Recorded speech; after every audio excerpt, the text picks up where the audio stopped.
Good news for working people, bad news for the Labour Party, as its main trade union backer has said it's going to cut back its political funding drastically in order to focus more on issues that are actually relevant to people. It doesn't believe that Labour has offered it good value for money.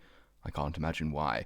As the Guardian here reports, Sharon Graham, who is the new boss of Unite, believes money would be better spent on union campaigns. This marks a nice, sensible departure from the days of Len McCluskey, sworn, staunch ally of Jeremy Corbyn, who didn't seem to care very much about the plight of working people. So long as the money kept flowing into the Labour Party's coffers, he felt he was doing his job as the Labour Party paymaster.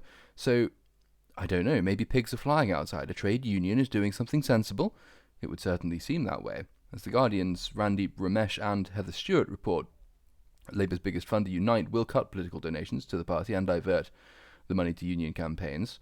In a move that could blow a hole in Keir Starmer's general election war chest, Graham said that while Unite would still pay £1 million in affiliation fees to Labour, there's a lot of other money that we use from our political fund where actually I'm not sure we're getting the best value for it. She might be right about that.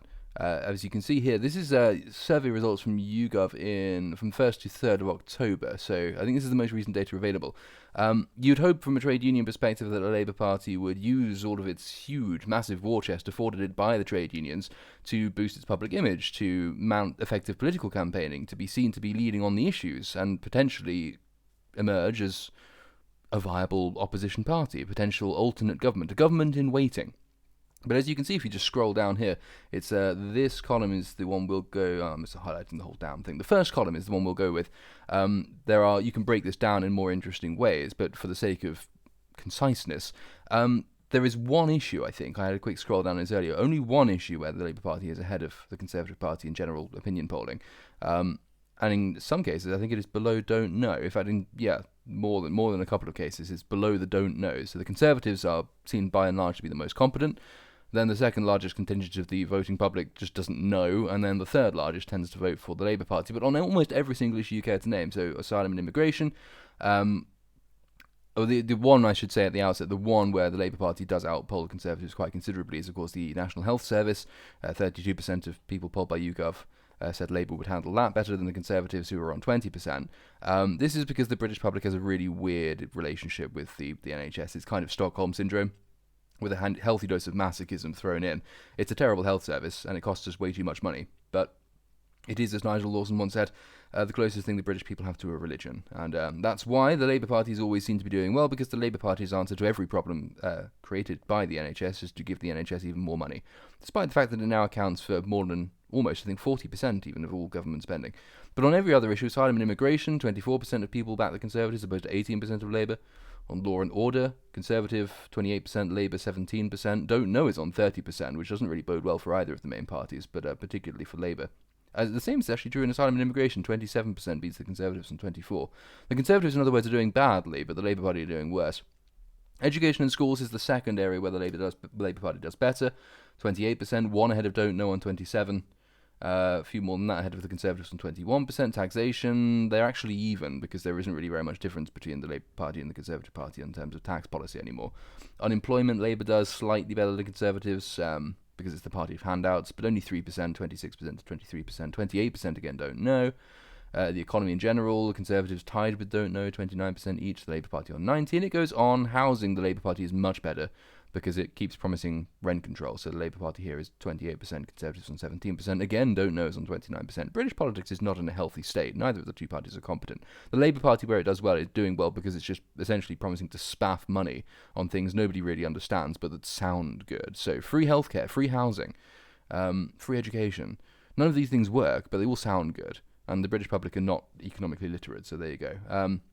And of course, one of the key issues, Conservatives 28% on Brexit, Labour Party just 15% on Brexit, and defence and security as well, 33% Conservative, 14% Labour. So the unions probably have some legitimate reason to think that their money has not been well spent, given that the Conservative Party has been in office for more time now than anyone can remember, and should by now have, well, it has, objectively speaking, run out of ideas. It's massively incompetent, it has no meaningful talent in it, and yet still the Labour Party is behind on every major issue, almost every major issue, and can't mount effective political campaigns, despite the unions giving tens of millions of pounds to it every year. By definition, a party which is supposed to represent working people cannot represent working people or do any good for them if it can't get into power. And this money could be spent by the trade unions mounting their own campaigns against particular government policies or particular issues having to do with workers' rights. Unions which back campaigns to do with workers' rights are doing more direct good for their members. So I don't like trade unions particularly. I think they're a nefarious influence in British politics, as evidenced by the fact that they do spaff so much money on the Labour Party and have done for so many years. But to the extent that they should exist, at least they should exist for the stated purpose, which is not to campaign for political parties, but to campaign on behalf of workers. So this is a good thing. The Guardian's article continues that Graham, who was speaking to The Guardian to mark her first 100 days as leader of Britain's biggest private sector union, said the fact I'm being quite robust is because Labour needs to talk about workers, needs to defend workers, and needs to defend communities. She described this week's Labour reshuffle, regarded by many at Westminster as a shift to the right, only from an incredibly left-wing base. They got Yvette Cooper in, which is, okay, to a Corbynite, that's right-wing. To a sensible person, that's still very left-wing. Anyway, described that as white noise, lamented the lack of a shadow Secretary of State for Employment Rights and Protection, saying it was not a good signal for the party to send. Which is objectively true if you just look at the number of dubious campaigns the Labour Party has dedicated ministers for. Women inequalities is probably the most bloated brief in all cabinet appointments or shadow cabinet appointments. The Labour Party has for a long time been seen to be more concerned with the rights of transgender people, with the rights of Palestinians, with the rights of very, very small marginalised minority groups, allegedly marginalised minority groups, and has nothing of interest really to say to working people. Which is why the big, profound, dynamic shift in British politics, inaugurated by Brexit but very long in the making, was this huge transference of working class support from the Labour Party to the Conservative Party, and the loss of Labour's red wall in the north, which has now become a fragile-looking, but nevertheless very much present blue wall. This is all evidence that the union here is making the right call. The Labour Party is objectively, by the attestation of working people themselves, has stopped speaking for working people. Len McCluskey, as I've said, and as The Guardian goes on to say, was a vehement supporter of Jeremy Corbyn, had already reduced Unite's financial commitment to Labour since Starmer took over as its leader in spring 2020, but Graham made clear she wants Unite to focus less on courting Labour. McCluskey's attempt there was, of course, to pressure the Labour Party into sticking to his preferred political line by essentially using the money. It's the political equivalent of grabbing Keir Starmer by the balls and pulling him very hard, or would be if Keir Starmer had any. She said she would instead put money into campaigns that would set the pace for Labour to follow. She pointed to the Scottish Government's proposal for a national care service reforming social care as an example of a cause Unite would campaign for in the hope of influencing UK-wide policy. This again is why unions are a bad thing, because, okay, they should be speaking up for working people, but the Scottish National Care Service is a bad deal for working people. Why would you want to model a care service on the National Health Service? Do you want to turn it into a bloated thing that performs amongst the bottom of all comparable services on the key metrics by which it's measured? The National Health Service scores near the bottom, even by think tanks and the like which favour the National Health Service, like the Commonwealth Fund, which always advocates for nationalised healthcare in the United States. Even they have to admit that the National Health Service scores at the bottom of all comparable systems when it comes to health outcomes and preventable deaths, which you might think was the point of a healthcare service. Does very well for equity, though, because everyone gets an equally poor service. Used to do very well for access, but now, given waiting lists and the fact that we've all been locked in our homes to protect our NHS, is also dropping down that line as well. Why you would want to model a national care service along these lines, I don't know. So that's a bad idea, but at least the union believes it's doing the right thing, unlike under McCluskey, when it probably knew it was doing slightly sinister, dodgy things, but, for the greater good. If we can get a national care service in Scotland, if we can drive that through, then let's put the resource in Scotland. Let's get some campaigning going on there properly, she said. Again, bad idea, but sensible policy. Graham said Unite would want to make sure it was the national care service that was national and about care, not run for private business, which objectively does these things better. So, again, unions are always leftist in their mentality, which is why they have historically always been aligned with the Labour Party, have in the past directly bought MPs, essentially, up until the 1990s when Tony Blair attempted to break that link of corruption. Which means they always endorse really bad ideas. They always drive up prices for working people who they claim that they support. But so, yeah, it's good that they're dropping out of supporting the Labour Party. It's good that they are at least giving lip service to speaking up for the causes of working people. And as we saw from the polling data, working people do generally speaking support more spending on the NHS. It's just that they're wrong to do so. But I guess the unions are representing them. The Labour Party certainly isn't. Graham skipped the Labour conference, The Guardian continues, in September to focus on industrial disputes. She said she had met Starmer, but that Westminster's obsession with party rules and whether there was a tax cut on champagne during the budget was a sign of how out of touch politicians could become. I don't know what world they're living in, but they don't live in the one I'm living in, because in the one I'm inhabiting, people are frightened. They feel that they don't know what's happening next. They're angry, they're in pain, and the idea that the politicians can't get their act together and start talking about what to do about it, I find outrageous, she said. Graham recently clashed with London's Labour Mayor Sadiq Khan over the weekend. She tweeted criticism of Khan over his claim that a tube strike was unnecessary and had caused widespread disruption. It did. I hate to agree with Sadiq Khan, but it did, and it was. Unions are one of the principal reasons that the London Underground is financially in dire straits. These trains can drive on their own. We don't need to have ticket inspectors. We don't need to have guards on the trains. We don't need to have drivers in most of them.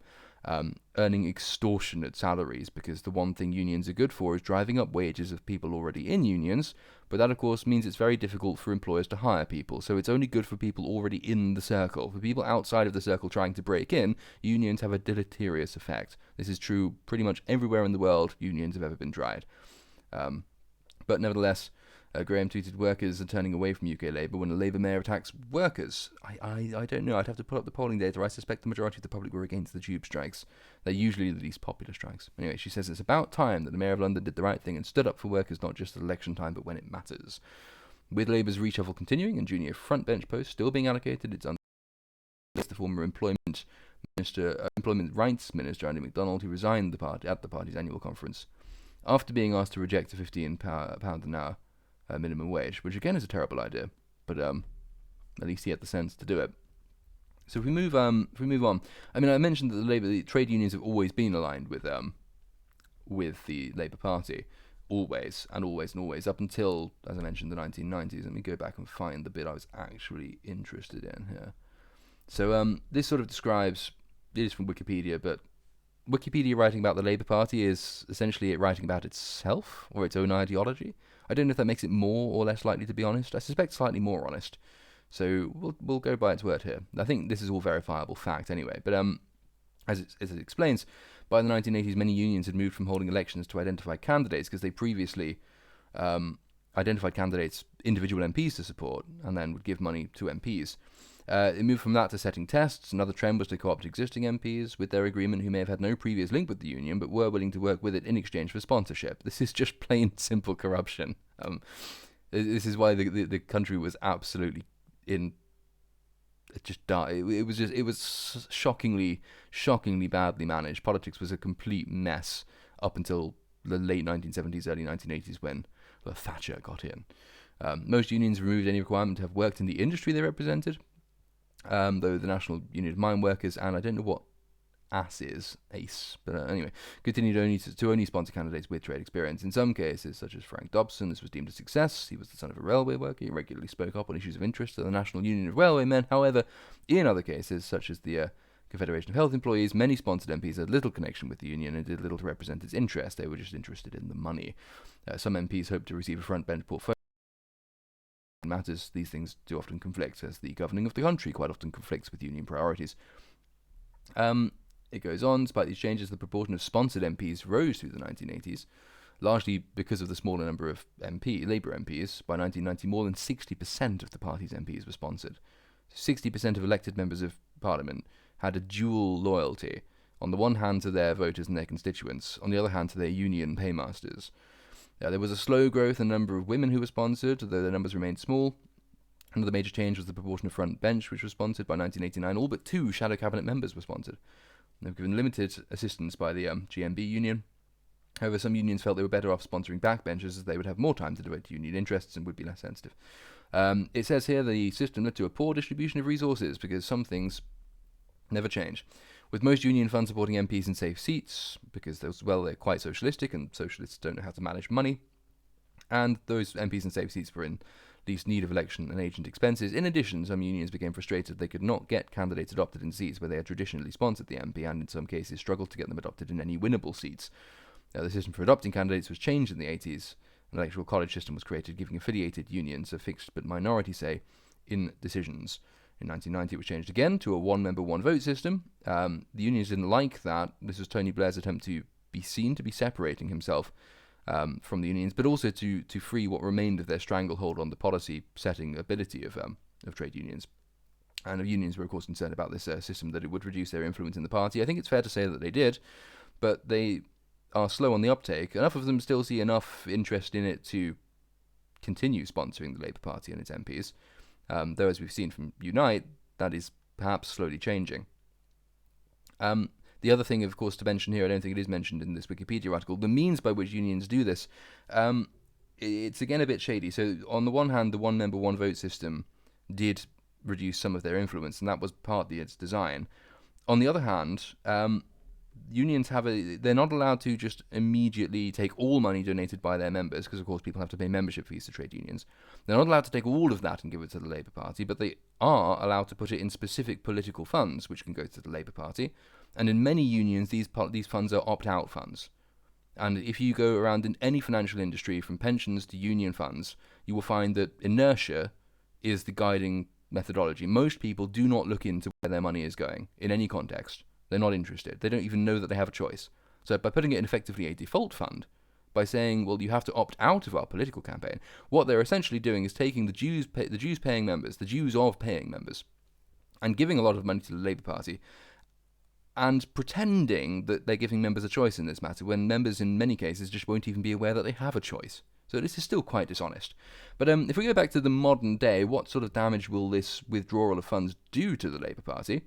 Well, The Guardian reported in 2018, during Jeremy Corbyn's tenure, that the Labour Party was the richest party in Britain, and that actually this was not because of union funds, so they contributed sizable amounts, because, of course, under Jeremy Corbyn, there was this surge in the Labour Party membership. We can actually thank Ed Miliband for this. Ed Miliband set all of this up.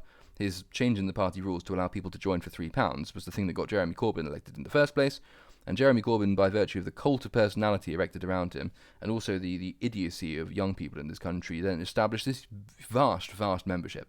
So The Guardian reported in 2018, in the general election year of 2017, the Labour Party raised £55.8 million, which was £10 million more than the Conservatives, and £16.1 million came from Labour's newly bloated 550,000 strong membership. Further, £18.2 million came from donations, partly from online campaigns. As the party's annual report highlighted, on one day alone during that year's general election, the Labour Party was able to raise £500,000. The party's traditional paymasters, the trade unions, have fallen in financial importance. Fees from affiliations amounted to a relatively modest £6.2 million, though the union Unite was, at that time led by Len McCluskey, was the party's biggest single donor. Unions, of course, continued to contribute millions, but the bulk of it, or at least the plurality of it, was actually coming from Labour's new membership base. So this is what leads The Guardian to argue at the time that actually Labour's riches owe more to the fact that it is a movement, it is a social movement, it is a mass membership movement. That's where it gets all of its money from. The Conservatives didn't do particularly well. Actually, money donated to it in wills from dead people accounted for a bigger share of its funding than money actually contributed by living people, because it's the Conservative Party. But then you could say that that's an embodiment of Edmund Burke's link between the living and the dead, though I'm not sure that's going to come as much comfort to the Conservative Party treasurer. But this was true, of course, in 2017 and 2018. Since then, of course, many things have changed. Jeremy Corbyn has gone. And that did lead to something of an exodus, as well as people's lack of confidence in Keir Starmer. So this is, as Politics Home reported in 2019, so just a year later. They reported that Labour's membership had gone below 500,000, after tens of thousands had quit the party. Official figures put the total at just under 485,000, which is down from a peak of 564,000 at the end of 2017. That included around 35,000 supporters whose subscriptions were in arrears, meaning the party now had around 450,000 fully paid up members. It attributes this 14% drop in membership to dissatisfaction at the departure of Jeremy Corbyn. I know, at the time, this was Jeremy Corbyn's approach to Brexit and anti-Semitism. Subsequently, it was the departure of Jeremy Corbyn and the election of Keir Starmer. So people were starting to leave even under Jeremy Corbyn's leadership. His inability to manage Brexit, for which he was obviously in favour because he had been his entire life. He was Tony Benn's bag carrier, for God's sake. And he came out very lukewarmly for Remain, having been essentially mobbed into doing so. Several dozen guns pointed at his head. This was putting some people off. 14% drop. But it was still, 500,000 strong, and that's an historically high record. I mean, up throughout the 1980s, 90s, I think the membership was hovering around 200,000 at most. So it was still about double its historical average, and so therefore still quite a lot of money coming in. But nevertheless, the Guardian's optimistic take in 2017 is beginning to unwind in 2018, and if we move forward to nearer the time, I believe this from Labour List is from this year, July this year. Andrew Scattergood writes for Labour List that the party is being reduced to a husk. He says it's in a parlour state, something needs to be done.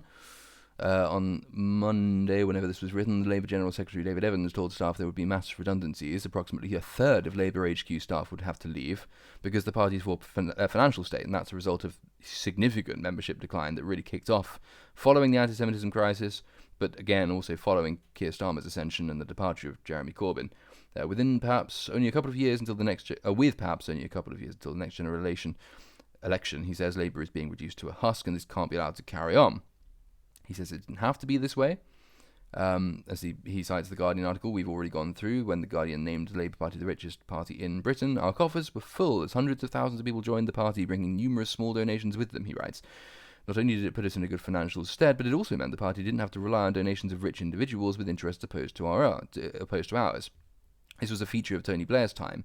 Tony Blair actually substantially increased the ability of the Labour Party to take money from its small individual donors with lots and lots of money, essentially out-earning the Conservatives from the Conservative Party's core constituency. Because rich people are idiots and will always, as the left likes to say, vote against their interests in certain areas. The impression was being given by Blair that he would be more business-friendly. He certainly was than certain previous Labour leaders, but actually he was very radically on the left, not a centrist or a rightist. I remember being on the left and calling Tony Blair's iteration of the Labour Party red Tories. This is, I now realise, only true to the extent that the Conservative parties have moved towards Labour, not the other way around. Tony Blair was an incredibly radical Prime Minister. So that was a trend in evidence for quite some time. That was reversed again by Jeremy Corbyn when it took a much harsher line on business and big donors and went back to this mass membership idea. Of course, he continues, in the Labour List, we were beaten amidst a wave of Brexit populism in the 2019 election, and Keir Starmer won the subsequent leadership election with a large majority. His pitch was Corbynism light, pledging to stick broadly with the policy agenda developed between 2015 and 2019. Tens of thousands of members voted for him on that basis. This is true. This is Keir Starmer telling lies. Surprise, surprise. But over a year and a half later, that radicalism has evaporated. His tenure has been characterised by a tentative softball approach to opposition and an aversion to proposing anything that could be seen to address Britain's dramatic wealth inequalities. Starmer's timidity on policy contrasts sharply with his attitude to party management, however. Here is where the Tony Blair comparisons, made by many on the left, ring true, he argues. The suspension of Jeremy Corbyn, the shutting down of local party chairs who convened meetings to discuss the suspension, the total disregard for the mandate given to him by the members when they voted him in, these are the actions of a politician who sees no value in the movement that puts him there. Well, it's also true that the movement, which is 500,000 strong, was, at its height, was what made the Labour Party so fantastically unelectable in a country of more than, 40 million people, the UK population these days? So the movement the movement aspect of the Labour Party was always played up by people on the left and the far left. People like Owen Jones, for instance, will talk of the virtues of the movement because look how broad our base is. This must be a sign of democracy, I suppose. But internal democracy and national democracy are two very different things. And if the Labour Party's 500,000 people, all of whom tended to be young and radicalised, and who got in because it only cost £3 to do so, took the party in a direction which was anathema to the interests of working people in the north of England, for instance, who number in their tens of millions, then the Labour Party was never going to get elected, and the big membership actually hinders this. Keir Starmer had a really difficult job because he did inherit a radicalised party, and a membership that had made that party unelectable. So part of this is the Kinnock era redux. Keir Starmer has had to do a lot of stuff to attempt to separate his version of Labour from the incompetent shit show that preceded him, and the overtly radical leftism that made that party so disastrously defeated in 2017. And then, 2019 it would have been, wouldn't it? We had so many in the space of 3 years, I've lost count. So this is a necessary thing, but has, of course, meant that the previous good work done by the Labour Party in eschewing big donors in favour of donations from these members, well, now they're running out of money, because you can't flip from one ideology to the other like this and expect people to continue contributing the same amount. And the problem Keir Starmer has, of course, is that, yes, he has taken steps to defenestrate some of the worst, more entrenched radicals in the Labour Party's inner circles on the National Executive Council, for instance. But there's another part to this, which is to then make the party a positively good electoral force, and at that he has patently failed. But this article obviously takes the side of the mass membership approach. The Labour Party without its mass membership is finished as an electoral force. Members bring energy, ideas, campaigning ability, and knowledge of what it's like to live in the communities that we want to change. Well, no, this, again, neatly condenses the problems here. They do bring energy. They bring ideas, but they're invariably the wrong ones. Their campaigning ability is dramatic. It actually saves the Labour Party a lot of money, because they don't have to bus people around the country in the way that the Conservative Party did. However, their knowledge of what it's like to live in communities that we want to change, most communities don't like radical change. This is precisely the problem. If your mass membership is selecting the most radicalized people within a community, whose only relationship to that community is that they don't like it very much and think that it's in need of either revolution or fundamental reform, then it doesn't really matter if you're drawing people from these constituencies, because you're only drawing the people who are least appealing in each individual constituency, which under a first past the post system, sensibly, means that you won't get anybody elected. So I'm erring against this argument in favour of it, but nevertheless, he's correct to assert that the lack of attention paid to the members, or the scorn showed to the members, is creating significant financial trouble, and Keir Starmer's broken promises, which were objectively broken promises, the promises were bad, he shouldn't have made them, but he did make them and has now broken them. This is all contributing to this exodus from the Labour Party. So he says, he characterises this choice as between a Labour Party with a demobilised membership led by a tiny embattled clique, but taking money from big donors, or one with a mass membership. It might actually help the Labour Party if it had its demobilised membership, because its membership is toxic. But Starmer's team have banked on the latter anyway, he says.